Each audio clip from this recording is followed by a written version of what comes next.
Hola gente, ¿cómo les va? Vamos a empezar con la clase 3 de didáctica, introducción a la didáctica. Nosotros las dos clases pasadas estuvimos pensando acerca del objeto de la didáctica, que es la enseñanza. Ensayamos algunas definiciones acerca de la enseñanza, nos quedamos con la definición que hace Brunner de la enseñanza, que sería la enseñanza como un andamiaje posible. Ahora lo que vamos a seguir pensando, o sea, cómo la didáctica o esta postura que nos señala Souto nos ayuda a pensar a la didáctica, en qué coordenadas nos ayuda a pensar la didáctica. O sea, ese sería el objetivo, y si podemos avanzar al segundo eje, que es el contenido, lo vamos a hacer. Nosotros decimos que el objeto de la didáctica es la enseñanza, pero distinguimos a la enseñanza como en tres fases, en tres cortes, ¿sí? Esos tres cortes serían ver la enseñanza como un objeto de estudio formal, ¿sí? Decíamos que el objeto de estudio formal de la enseñanza era esta relación de tres, ¿sí? Esta tríada didáctica que se da entre el docente, el estudiante y el contenido, ¿sí? Decíamos que era dialéctrica, recíproca y mediacional, ¿sí? Entonces, sin duda que nosotros como didactas nos abstraemos la enseñanza, hablamos en una especie de mundo fuera de rostros, pero ese objeto siempre se da en una situación, ¿sí? Ese objeto se da siempre en una situación social, económica, política, pedagógica, institucional. Entonces, cuando nosotros hablamos del objeto formal, que es el hecho educativo, el acto pedagógico, de alguna manera lo pensamos en una relación de tres, pero siempre se da en el mundo concreto. Entonces tenemos que distinguir el objeto formal del objeto concreto. Nosotros como enseñantes vamos a pensar nuestras prácticas en un lugar situado, de alguna manera en un contexto, ¿sí? ¿Qué es el contexto? Aquello que circunda, ¿sí? Que está, por decirlo así, acompañando nuestra tarea, que no es específicamente lo que vamos a hacer nosotros, pero sí lo condiciona, ¿sí? Lo condiciona en sentido positivo, negativo, lo potencia, lo expande, lo contrae, o sea, ese condicionamiento tiene un montón de consecuencias sobre nuestra práctica. Entonces decimos que hay un objeto formal y hay un objeto concreto, ¿sí? El objeto concreto es siempre nuestra práctica situada, ¿sí? Entonces, Brunner habla que toda enseñanza está inscripta en un contexto vivo. Me costó. ¿Qué es vivo? O sea que es dinámico, que es fluctuante, ¿sí? Imagínense, ustedes piensan en una práctica. La primera que la piensan, les sale tremenda, maravillosamente bien, se emocionan, llegan a su casa. Ahora, esa práctica la quieren hacer el año siguiente, y resulta que hay algo que mutó, hay algo que transformó, y no va a ser la misma, por más que los objetivos estén declarados con la misma intensidad que las estrategias, que los recursos. O sea, el contexto donde se da la práctica es un contexto vivo. De hecho, qué mejor ejemplo para pensar esto que la pandemia, ¿no? La pandemia nos quemó, a mí me quemó los papeles, ¿no? La verdad que un gran signo de pregunta se debe ver acá arriba mío de cómo dar clases, y qué sé yo, elijo este medio porque me parece que es un medio donde ustedes pueden a cualquier horario, tienen un ratito, se conectan 10-15 minutos y ven un video y van a la lectura y todo se reconfigura, pero uno no sabe. Los grupos de profesores de WhatsApp, o sea, son, no sé, opiniones desencontradas, ninguno tiene un horizonte, pero bueno. Entonces es un contexto vivo, es un aquí y una ahora, ¿sí? Una gran pregunta sería cómo pensar una didáctica en periodo de pandemia. Hay una charla recontra interesante de Inés Dussel que se dice enseñar en pantuflas, ¿sí?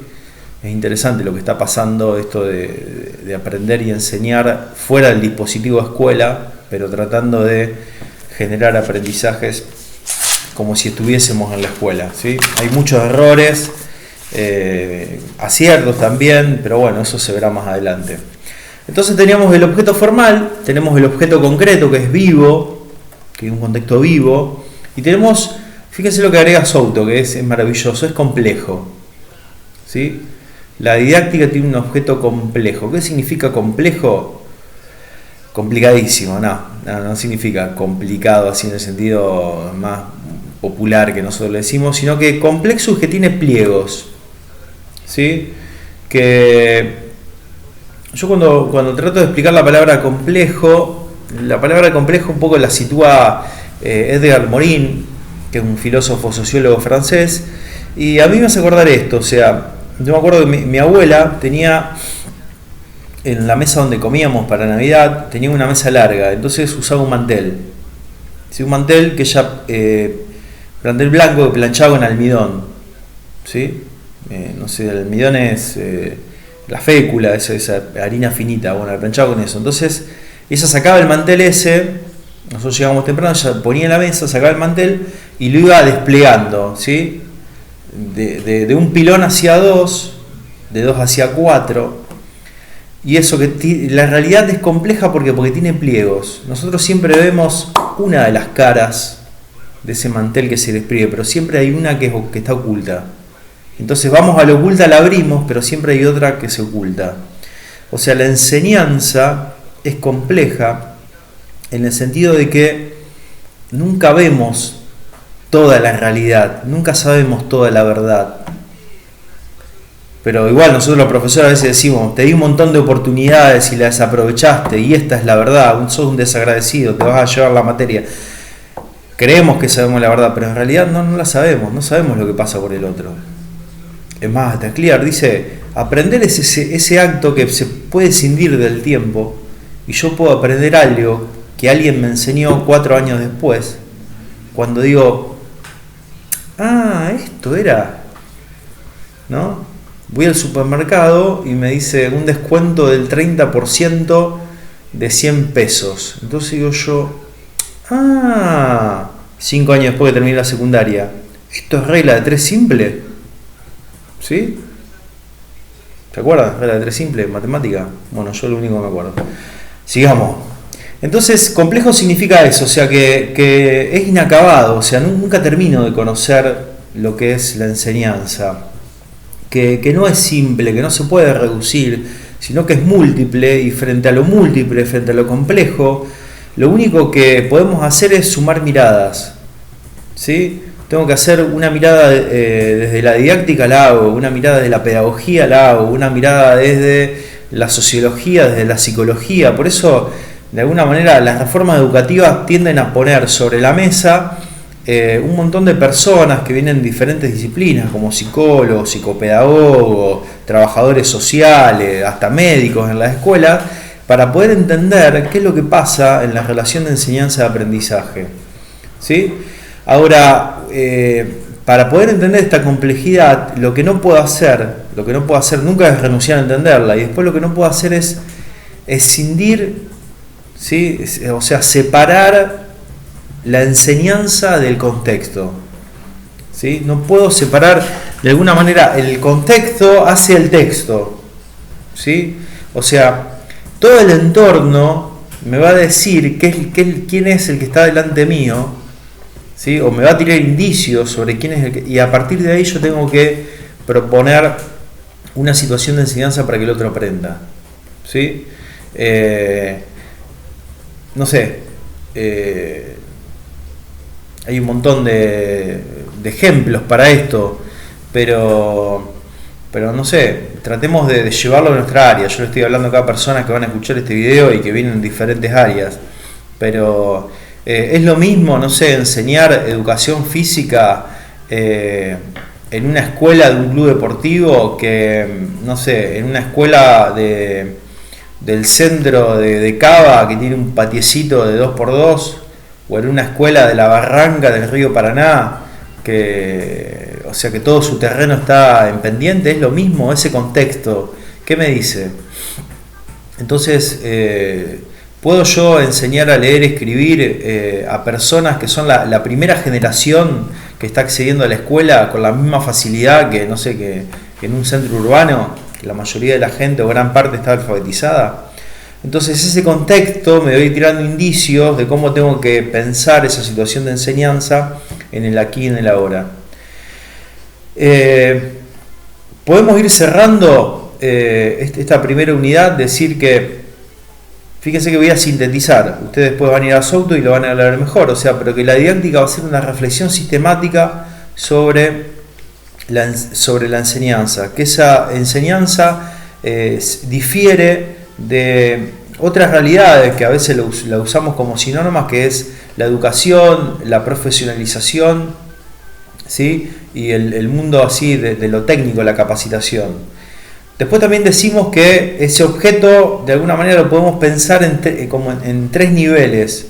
Un objeto más teórico, abstrayéndolo, el objeto formal, la tríada didáctica, mediacional, dialéctica y recíproca, pero también lo tenemos que pensar en el momento concreto, y esto es lo que cuando nosotros vayamos a la planificación es lo que tenemos que tener en cuenta. El objeto concreto de la didáctica es esta situación, este contexto vivo, esta realidad que me pide que yo la lea para después hacer una propuesta. Y por último, algo que hoy sí o sí no tenemos que olvidar es que es compleja, ¿sí? Y más que nada para la Argentina y para estas latitudes, enseñar hoy implica primero reconocer a un sujeto que está atravesado por un montón de problemáticas, ¿sí? Me pasa hoy con los classroom en secundaria. O sea, yo para enseñar filosofía, que es lo que me dedico yo en secundaria, primero tengo que saber cómo están, si morfaron, si se llevan bien con sus padres. O sea, sin duda que no todos me lo cuentan, pero yo puedo enseñar a pensar, puedo proponerle pensar filosóficamente cuando hay una situación de violencia dentro de la familia que me taladra, que me condiciona. Entonces, el contexto y la complejidad del contexto implica que muchas miradas se acerquen a él. Quedó planteada, bueno, cualquier cosita ustedes me comentan por la clase qué es lo que necesita que explique un poco más. Nosotros decíamos que el segundo punto de nuestro proyecto es el contenido. Fíjense, nosotros la didáctica va a reflexionar sobre docente, alumno y contenido. Ahora, ¿qué es el contenido? ¿Sí? Va un docente, no sé, toma una suplencia, van a una escuela y bueno, dice, yo voy a dar lo que se me canta, lo que me gusta a mí, porque hoy me levanté con ganas de... ¿Se puede hacer eso en una escuela? Se puede ir a hablar de... Yo he tenido miles de profes que hablaban de ellos mismos, ¿no? Se paraban adelante y empezaban... no sé, uno le preguntaba cómo andaba y te contaban toda la historia familiar, lo que hacen sus hijos. Uno terminaba la cursada sabiendo más de, no sé, de epistemología, sabiendo más de la familia de él que de epistemología. Me acuerdo que una vuelta, le cuento una breve anécdota. Yo tenía un compañero que era muy irascible. Entonces, un profesor de epistemología que tenía yo se ponía a hablar de cualquier cosa. Teníamos 3 horas los jueves a la mañana y se ponía a hablar de cualquier cosa. Entonces, faltando los últimos 15 minutos de la clase, mi compañero, que era muy irascible, muy calentón, por decirlo así, se chiva mal y levanta la mano y el profesor le dice, ¿sí? ¿Necesita preguntar algo? Sí. Y le dice mi compañero, hace 3 horas que estamos hablando y no sabemos de qué carajo estamos hablando, ¿no?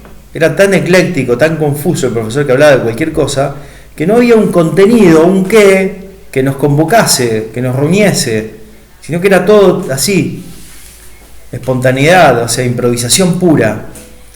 Bueno, la enseñanza va a reflexionar sobre el qué. Por más que los profesores por ahí después hagan lo que quieran con ese qué, la didáctica piensa un qué, y hay especialistas que elaboraron un qué, y hay una autoridad que elaboró, y hay un mercado también que desea imponer un qué enseñar.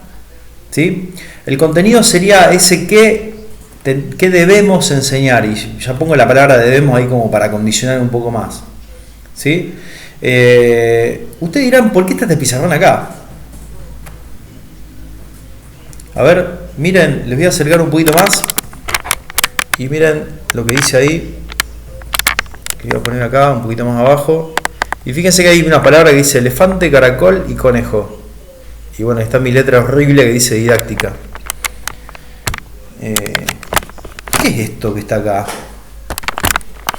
No, el profesor se está dando duro y flashea con esto. No. Esto que está acá es un contenido. A ver, pregunta. ¿Qué se imaginan que es este contenido? ¿De qué año? ¿Para quiénes está destinado? ¿Imaginan un contexto? O sea, piensen eso. O sea, como hagan la película. ¿Sí? Hagan la película en estos segundos. O sea, ¿a quién está dirigido? ¿En qué contexto social, cultural? ¿Qué estará enseñando la maestra o el maestro que está acá, ya delante de qué nivel, de qué nivel será? ¿Sí? Bueno, esto es el contenido, el que enseñan, pero para poder enseñar, que acá le voy a preguntar a la que diseñó esto, ¿qué estás queriendo enseñar? A leer y a escribir, ¿sí? El contenido es la alfabetización, ¿sí? Entonces, mi compañera, que es profesora de primaria, está en primer grado, dificilísimo, labura un montón, o sea, le está queriendo enseñar a leer y escribir a chiquitos de una escuela de acá de San Pedro, virtualmente. Chao. Película que no podemos perderla, ¿no? ¿Cómo enseñamos a leer y escribir en la pandemia? Entonces, fíjense todo lo que tiene que disponer ella, armar, pensar, para que este contenido realmente llegue a ser un aprendizaje en el otro. ¿Sí? Entonces, el contenido, para ir resumiendo, es eso que nosotros, los docentes, estamos llamados a elaborar, que toma un conocimiento social y luego se didactiza. ¿Sí? Pensemos, ¿qué será didactizar un conocimiento?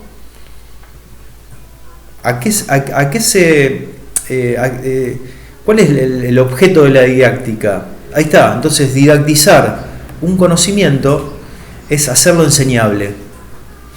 O sea, que el maestro lo pueda enseñar. ¿Y cuál es el sentido de la enseñanza? El aprendizaje, que el otro lo pueda aprender. Entonces, porque el otro lo pueda aprender, yo puedo decir, o el maestro puede decir que lo enseñó, ¿sí? Y porque lo enseñó, ¿sí? El resultado es haber tomado un conocimiento social y haberlo hecho contenido. ¿Sí? El contenido es ese conocimiento que se transpone a esta situación didáctica, transposición didáctica, una palabra que les gusta mucho a algunos profes. O sea, que es la transposición didáctica cuando yo tomo un contenido y lo hago enseñable. No sé, pensemos en esto, en la alfabetización. O sea, yo tengo que empezar de alguna manera, decirle a una persona que, bueno, que una cosa es esto, que es un dibujo, y otra cosa es esto, la C, de Rosario Central, la C, que es un dibujo, pero un dibujo que de alguna manera significa otra cosa, ¿sí? Que es un grafema, ¿sí? Que es un gráfico, ¿sí? Que de alguna manera se va a relacionar con otro gráfico y van a formar un significado distinto y que corresponde a un alfabeto, y que ese alfabeto, bueno, ¿me explico? O sea, yo tomo algo un conocimiento legitimado por la sociedad, lo llevo a una situación de enseñanza, o sea, lo hago enseñable, lo didactizo, la transposición didáctica, lo transpongo a una relación de enseñanza para que el otro lo aprenda. ¿Sí? Entonces, la pregunta es, una vez que más o menos fuimos acercándonos al concepto de contenido, o sea, ¿quiénes son los que eligen este contenido? ¿Por qué tengo que aprender a leer y escribir en primer grado y no en salita de 5? ¿No? ¿Por qué tengo que aprender didáctica en el primer año de un profesorado? ¿Por qué? ¿Quién me lo dice? Me revelo, me la aguanto. No. No, entonces acá está, ¿quién es la autoridad que selecciona este contenido? Y esa es la pregunta que nos vamos a hacer. Entonces, los profesores enseñamos conocimientos públicos, o sea, los profesores no hablamos de nuestra vida, por momentos sí, pero conocimientos públicos, o sea, conocimientos de todos, conocimientos sociales, pero no todos los conocimientos sociales, ¿sí? Sino que con los conocimientos sociales que la autoridad selecciona para que yo enseñe. No sé, enseñamos vóley, ¿sí? No enseñamos pato o polo, ¿no? Sería más cheto polo, ¿no? No, hoy fui a la clase de educación física, estuvimos en el campo de polo. Se ve entonces, enseñamos, yo siempre le pongo esta, si hay una profe de inglés me va a matar, pero es un poquito picante esta comparación, o sea, fíjense que en la escuela secundaria enseñamos más horas de inglés que de filosofía. Pareciera ser que el sistema está más preocupado en que hablemos de inglés que en que pensemos. Tremendo, a mí me gané el odio de todos los profes de inglés. O peor, pareciera ser que es mejor hacer cálculos matemáticos que reflexionar sobre las cosas y los problemas existenciales.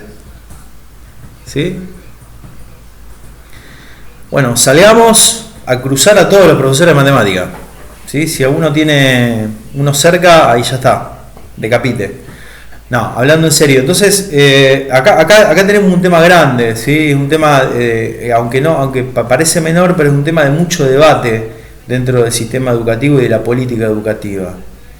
O sea, dejamos que otros elijan nuestro contenido, o realmente pensamos una sociedad y a partir de ahí seleccionamos un contenido, un conocimiento que después se va a hacer contenido para que el otro lo aprenda.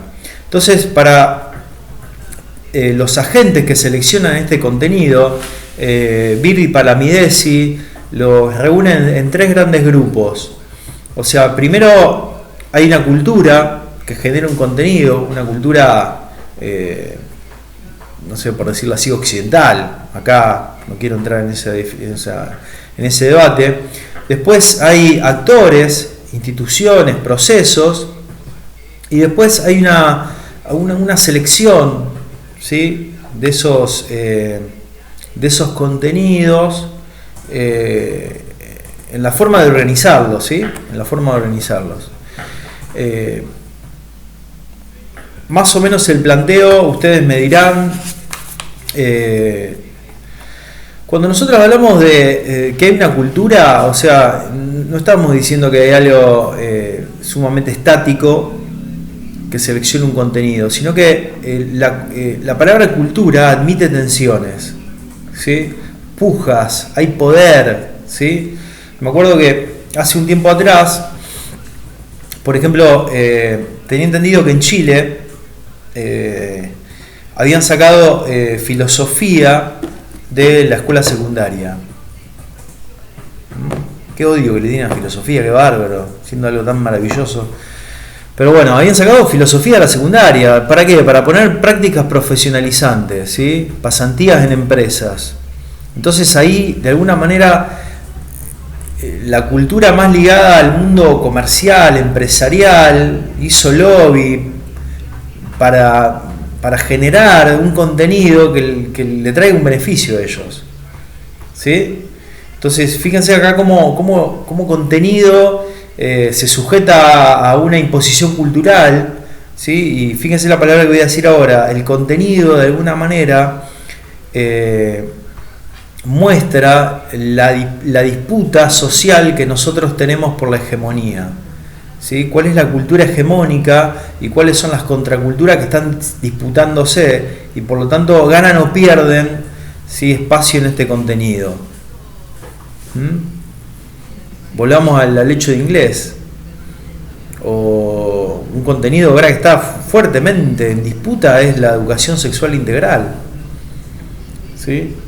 Hay una cultura patriarcal, heteronormativa, ¿sí? Que dice no, educación sexual integral en la familia.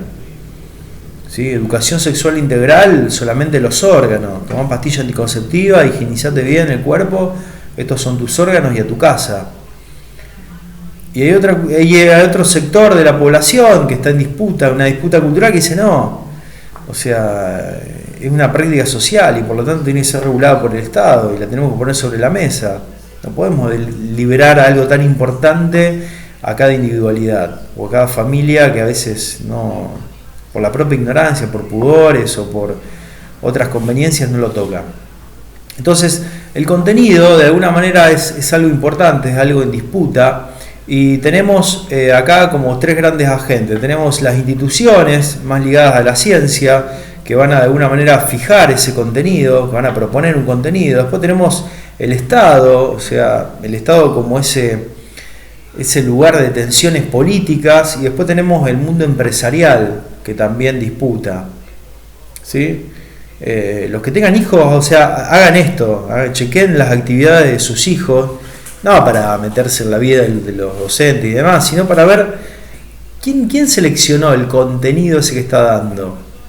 Y muchas veces nos vamos a encontrar que son fotocopias de manuales, y esos manuales